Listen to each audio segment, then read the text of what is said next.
This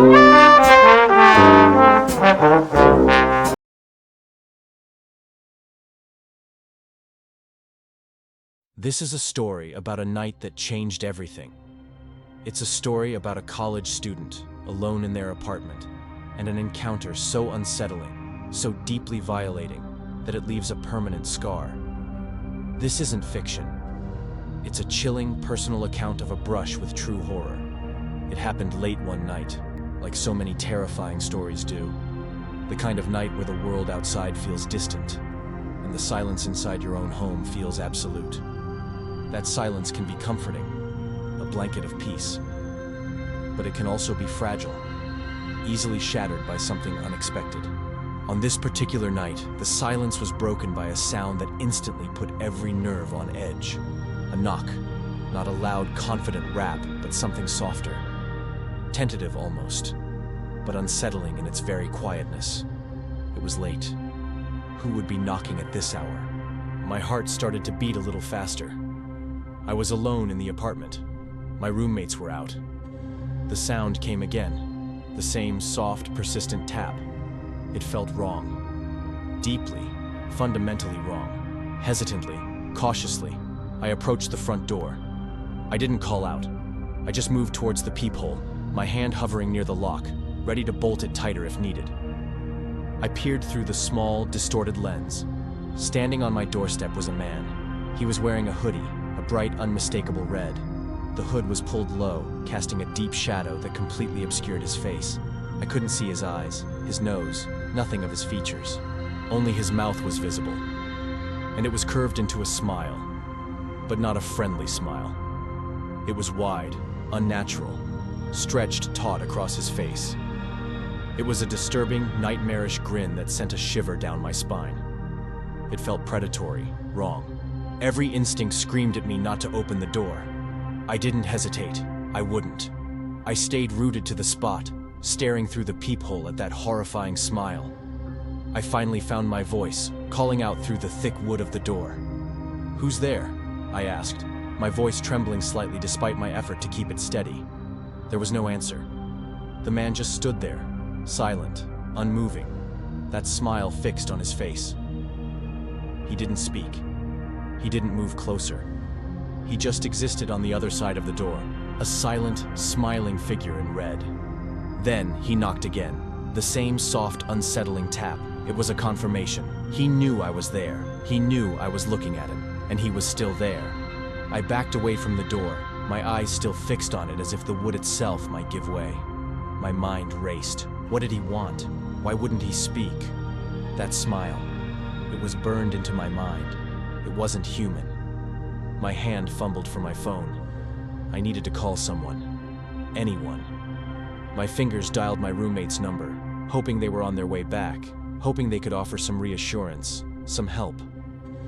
As the phone rang, the apartment was silent again, save for the frantic beating of my own heart.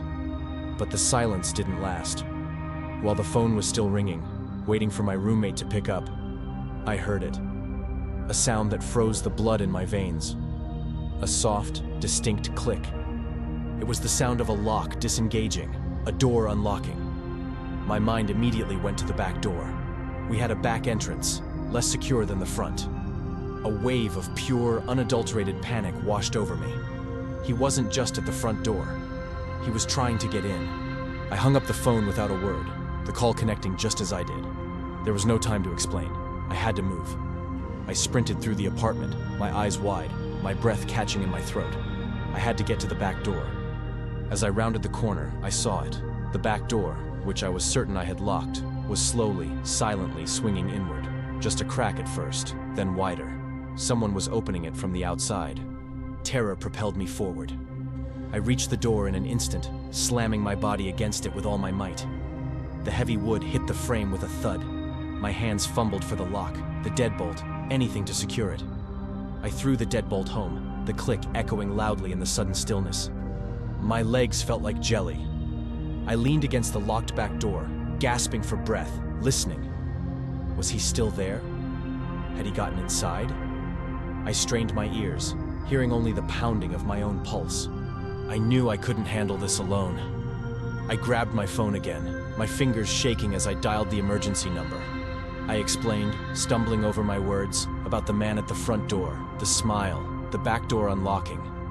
It felt surreal, like a nightmare I couldn't wake from. The police arrived what felt like an eternity later, maybe 10 minutes in reality. Their presence was a small comfort, a sign that the outside world had finally intersected with the terror inside my apartment. They took my statement, calm and professional, while I recounted the horrifying events of the last half hour. They searched the area around the apartment building. They checked the front door, the back door, the windows. They walked the perimeter, flashlights cutting through the night. They were thorough, but they found nothing. No sign of forced entry, no footprints, no trace of the man in the red hoodie. He was gone. The police left, leaving behind a silence that felt heavier than before. My roommates returned, finding me shaken and pale. We recounted the story together, the fear still palpable in the air. We checked every room, every closet, every corner of the apartment, even though the police had already done so. Nothing was missing. Nothing was out of place. There was no damage to the doors, the locks, the windows. It was as if the entire terrifying encounter had been a figment of my imagination, a bad dream.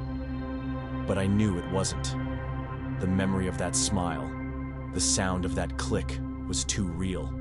We tried to move on. We reinforced the locks, added extra security measures.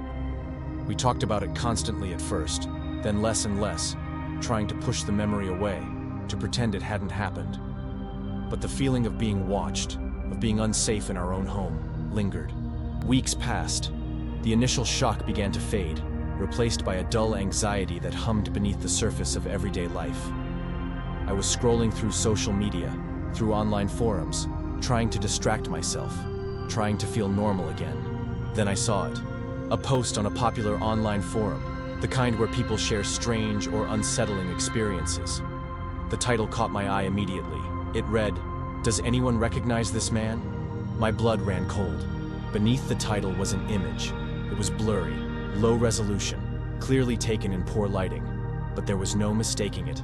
The figure in the image was wearing a red hoodie. The hood was pulled low, and even in the blurriness, I could make out the chilling curve of a smile.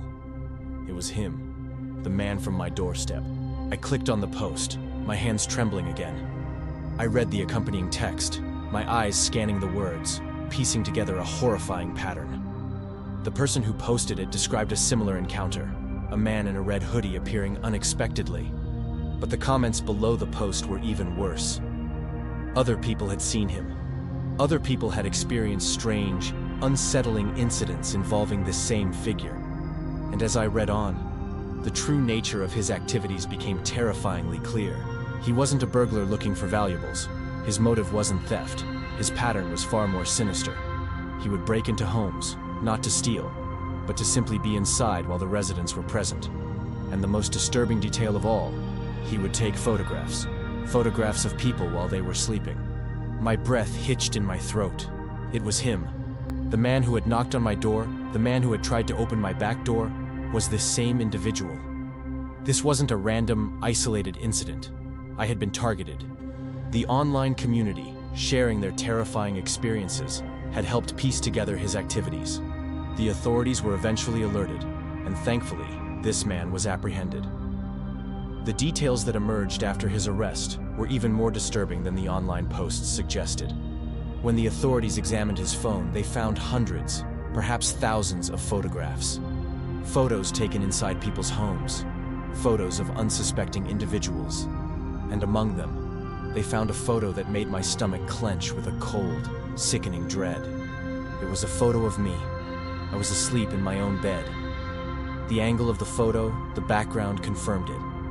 It was taken from inside my bedroom, and the timestamp on the photo matched the night he had come to my apartment, the night he had knocked on the front door, the night he had tried the back door. He hadn't just been outside, he had gotten in. While I was standing at the front door, looking through the peephole at his smiling face, he had somehow gained entry through the back. He had been inside my apartment, he had been in my bedroom. He had stood over me while I slept and taken my picture. The simplicity of the story is what makes it so terrifying. It wasn't a monster from a movie. just a man in a hoodie. The setting was mundane, a typical college apartment, but the violation was profound. He didn't steal anything. He didn't physically harm me, but he stole my sense of safety, my peace of mind. He invaded the most private space, the place where I should have been most secure, and turned it into a stage for his disturbing obsession, knowing that he was inside, that he was inches away while I was completely vulnerable, is a horror that stays with you. It leaves a lingering sense of unease, a feeling that the locks on your doors are never quite enough. It's a chilling reminder that sometimes, the most terrifying monsters are the ones who look like ordinary people, hiding in plain sight, waiting in the shadows of your own home.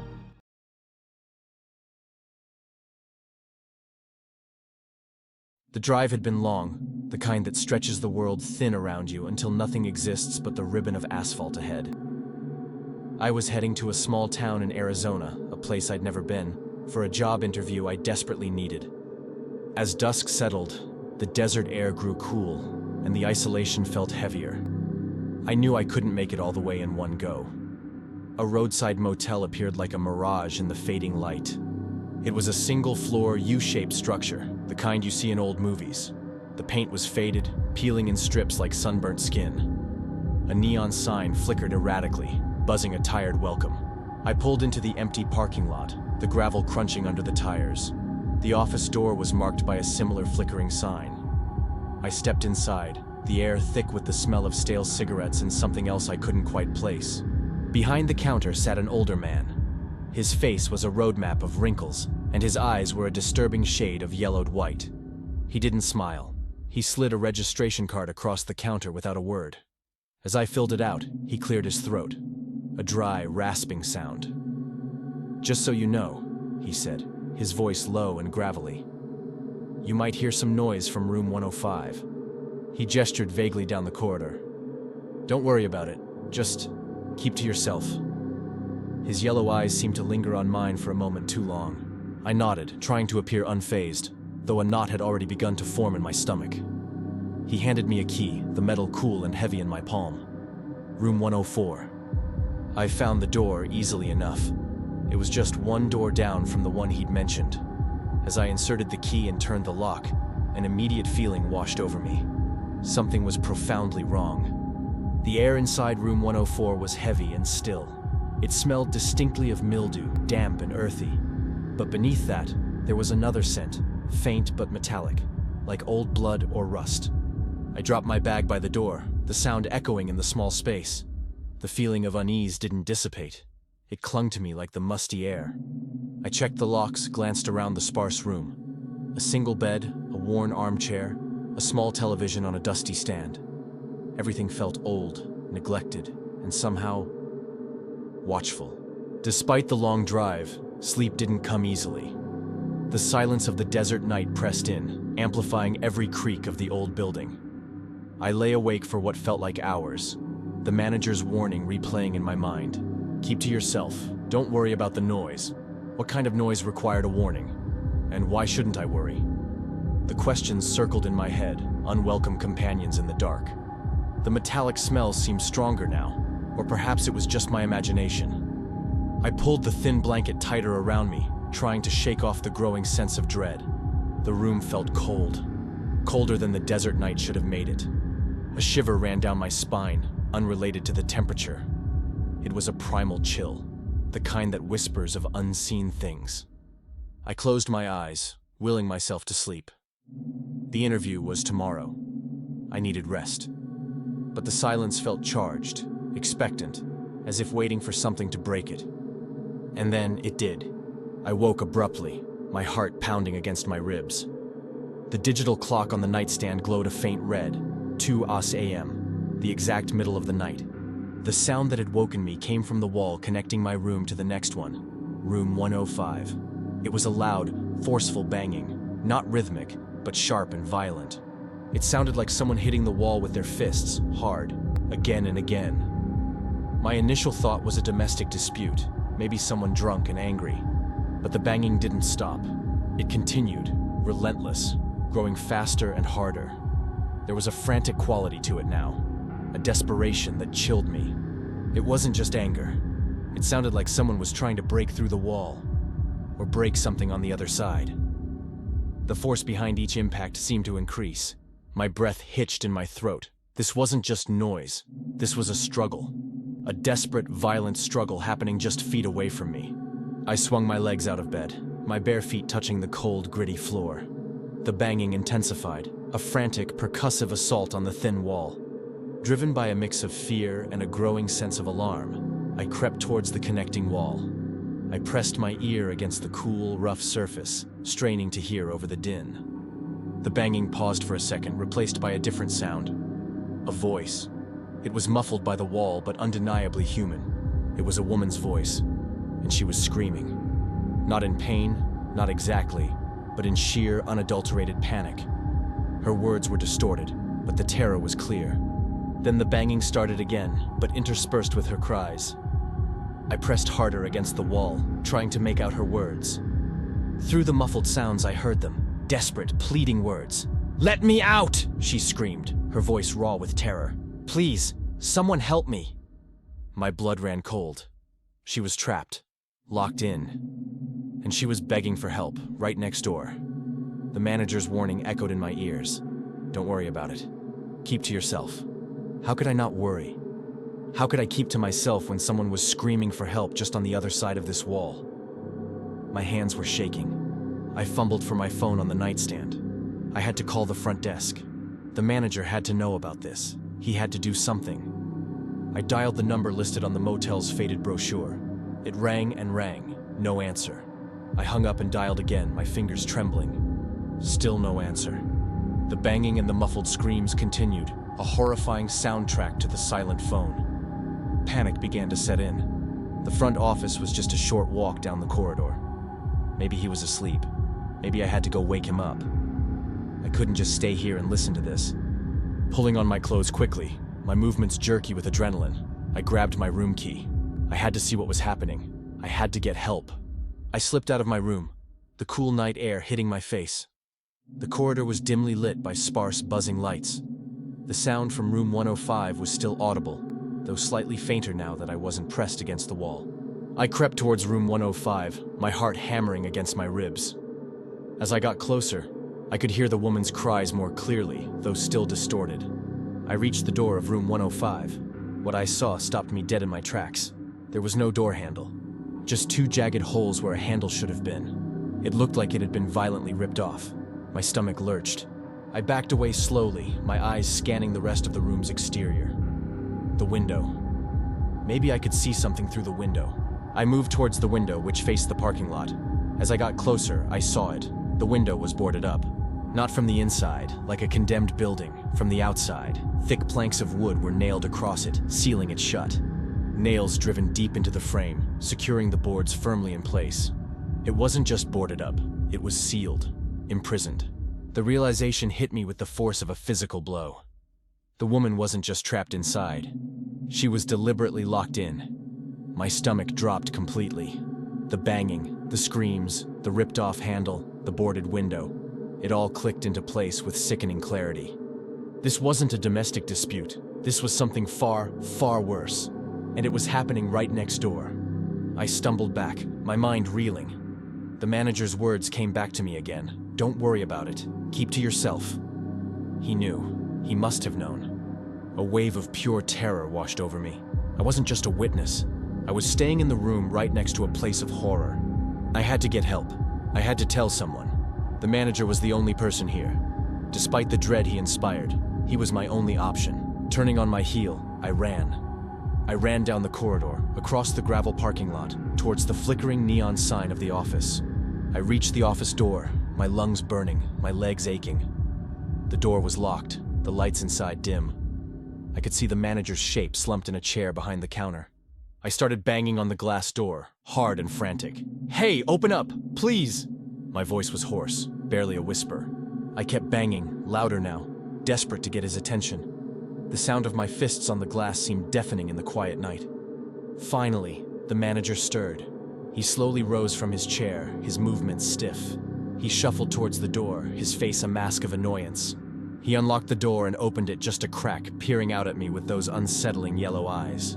"What do you want?" he grumbled. "There's someone in room 105, I blurted out, my words tumbling over each other. "A woman. She's screaming. She's trapped." I described the banging, the cries for help, the boarded window, the missing door handle. I expected alarm, concern, action. Instead, his expression remained utterly stone-faced. Not a flicker of surprise or worry crossed his features. He just stared at me blankly. "That's not possible," he said, his voice flat and devoid of emotion. My heart sank. He wasn't going to help. "What do you mean, not possible?" I demanded, my voice rising. "I heard her. I saw the window, the door." He sighed, a long, weary sound. "Room 105 has been empty for over a year," he stated matter-of-factly. "It's condemned." Condemned? My mind struggled to process this, but I heard her screaming.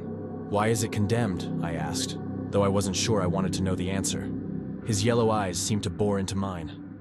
"A woman died in there," he said, his voice still unnervingly calm. "Her boyfriend locked her in, left her." He paused, letting the words hang in the air. "She couldn't get out. Nobody heard her." My blood ran cold for the second time that night. "The police came," he continued, "took the body away.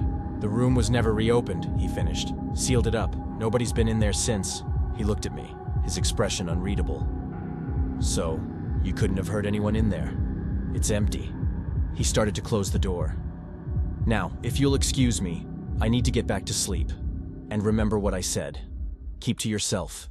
He shut the door firmly, leaving me standing alone in the dark, the silence of the night now more terrifying than the screams had been. Empty? Condemned? A woman died in there, locked in? And I had heard her. I had heard her screaming for help, begging to be let out. The sounds I heard weren't happening now. They were happening then, a year ago. But they were as real to me as the gravel beneath my feet. The woman I heard wasn't alive. She was a ghost, trapped in that room, reliving her final, terrifying moments. And I had been listening. The manager knew. He knew the room was haunted. He knew what happened there. And he had given me the room right next door. He had warned me about the noise. Not because it was a living person, but because he knew the dead still cried out from that room. And he had told me to keep to myself, to ignore it, to not get involved. Because some things once heard can't be unheard. I walked slowly back to room 104, my mind a whirlwind of horror and disbelief. The motel no longer felt merely old and neglected. It felt like a tomb. And I was sleeping in the room next to the grave. I didn't sleep another wink that night. I couldn't. Every shadow seemed to deepen. Every creak of the building sounded like a footstep. I lay in bed, wide awake, staring at the wall that separated me from room 105. The wall where I had pressed my ear just hours before. The wall that held the echoes of a woman's final, desperate moments. The silence from that room was now more oppressive than the noise had been. It felt like a heavy blanket pressing down on me, suffocating me.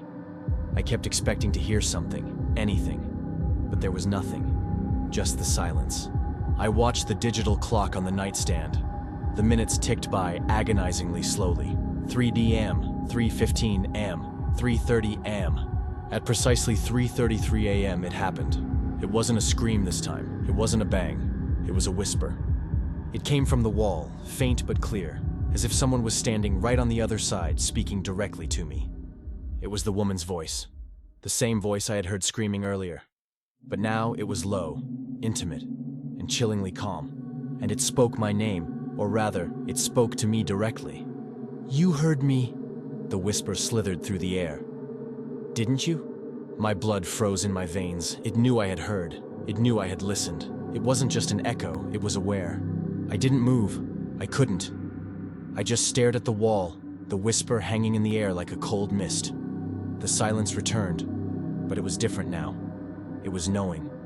I stayed frozen until the first hint of dawn began to lighten the sky outside the window. The moment the sun peeked over the horizon, I was out of bed. I threw my things into my bag, not bothering to fold anything. I didn't shower, didn't brush my teeth. All I wanted was to get out of that room, out of that motel. I practically ran to the car, threw my bag in, and started the engine. I didn't look back as I pulled out of the parking lot, leaving the faded motel and its silent, haunted room behind. I drove straight to my interview, my mind still reeling. I somehow made it through the day, functioning on pure adrenaline, and the desperate need to be anywhere but there. A week passed. I was back home, trying to forget the whole experience. I hadn't gotten the job, but honestly, I barely cared. Then, I received an email. The sender was listed as the motel. I hesitated for a moment before opening it, a sense of dread creeping in. The email contained no subject line, no body text, just 2 words in the message field. 2 chilling words that made my blood run cold all over again. "You're next." That was it.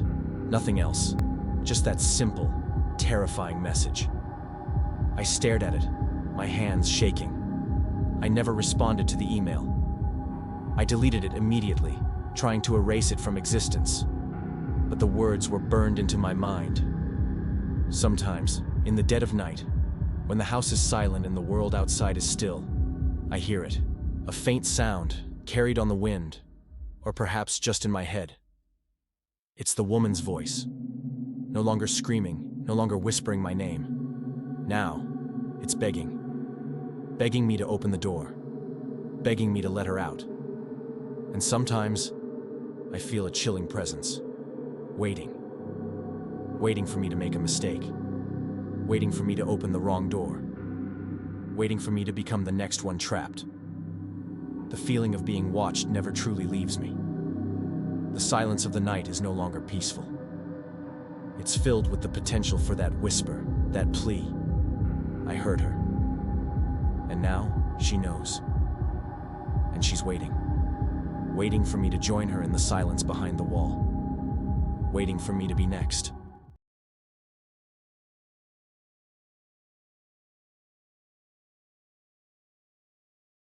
I needed to get away. The city had become too much, too loud, too crowded. I craved silence, isolation, a place where I could just focus on my work without interruption. That's how I found the rental house. It was deep in rural Pennsylvania, miles from the nearest town, surrounded by nothing but trees and fields. It seemed perfect. The house itself was old, full of character. The floors creaked with every step, the door handles were heavy, antique brass, and there was a faint, persistent smell of dust and aged wood. Despite its age, I liked it immediately. The solitude I had sought felt palpable here, a comforting blanket settling over me. I felt safe, tucked away from the world. The landline rang late one night. I was alone, the only light in the house coming from my desk lamp. It startled me. I hadn't even remembered the house had a landline. More importantly, I hadn't given this number to anyone. Not a single soul knew I was here, let alone this specific phone number. Hesitantly, I answered. There was a pause on the other end, just silence stretching thin. Then, a voice spoke. It was low, raspy, like dry leaves skittering across pavement. It sent an immediate chill down my spine. The voice asked one question, simple yet utterly terrifying. Why are you in my house? My blood ran cold. My heart hammered against my ribs. I froze, the phone feeling heavy in my hand. Who is this? I managed to whisper, my voice trembling. There was no answer, just the click of the line going dead. The caller had hung up. I stood there in the silence, the dial tone a buzzing accusation. I tried to rationalize it, telling myself it was just a wrong number, a local prankster. But the feeling of dread lingered. The calls didn't stop. They came over the next few days, always on the landline, always when I was alone in the house. Each time it was the same low, raspy voice. Each time, the same chilling question. Why are you in my house? I tried blocking the number, but it was untraceable, appearing as unknown or private caller. The calls were relentless, chipping away at my composure. Then came the third call. It started the same, the familiar question. But this time, the voice added something new, something that made my blood run even colder. You shouldn't have gone into the basement, the voice rasped. My mind reeled. The basement? I hadn't been in a basement. I wasn't even aware this house had one. I hadn't seen a door, a staircase, anything that suggested a level below the main floor. The house felt solid, built directly on the ground. The fear I had felt before intensified, twisting into something new.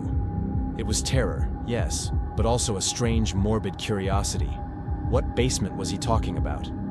The calls had planted a seed of unease that grew into a desperate need to know.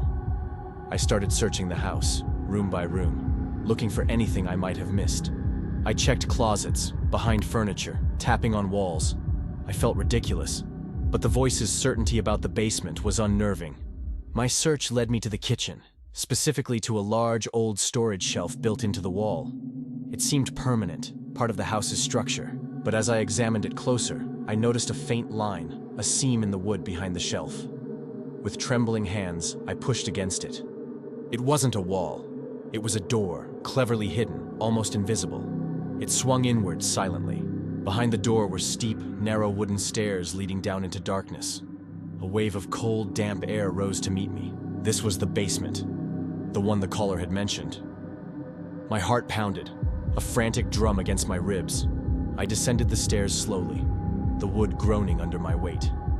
The air grew colder, heavier, carrying the smell of damp earth and stale air.